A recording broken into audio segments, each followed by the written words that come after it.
Today I want to talk about dermofascial adhesions, mobility, and mobilizations.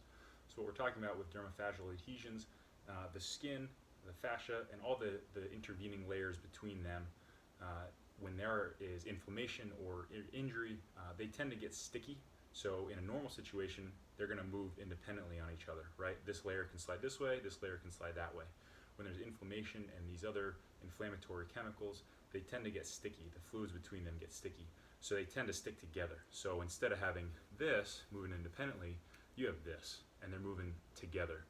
And you're going to have different tensions on other tissues when you have that are abnormal. So we want to try to correct that so they can get back to moving independently of each other. So I'll show you what I'm talking about. I like to use this Theraband, just giving you a little bit better grip. It's literally just a regular Theraband cut into a square. So, for example, I've got this old scar, just this little guy, right on the top of my foot. So I'll just kind of show you what I'm talking about with that. So what we're looking for is we're basically trying to pick that skin up. You see I'm pinching it between these four fingers. Pick it up and roll it on itself, right? I'll show you a little bit wider angle. Pick it up and roll it on itself.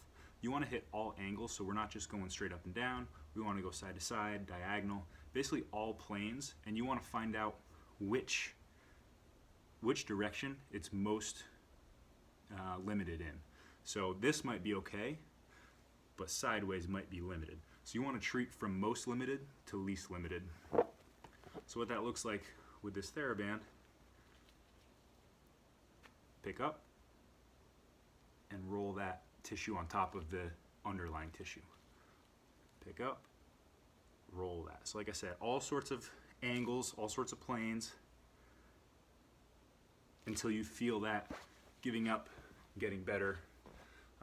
One thing I will point out with that is if you don't find yourself getting a yield in a certain position, you might need to take slack off those tissues, right? So in this case here, if I'm plantar flexed here, these tissues are being pulled taut, so you might actually need to pull me into a little bit more dorsiflexion to make these tissues a little bit more available to move on themselves.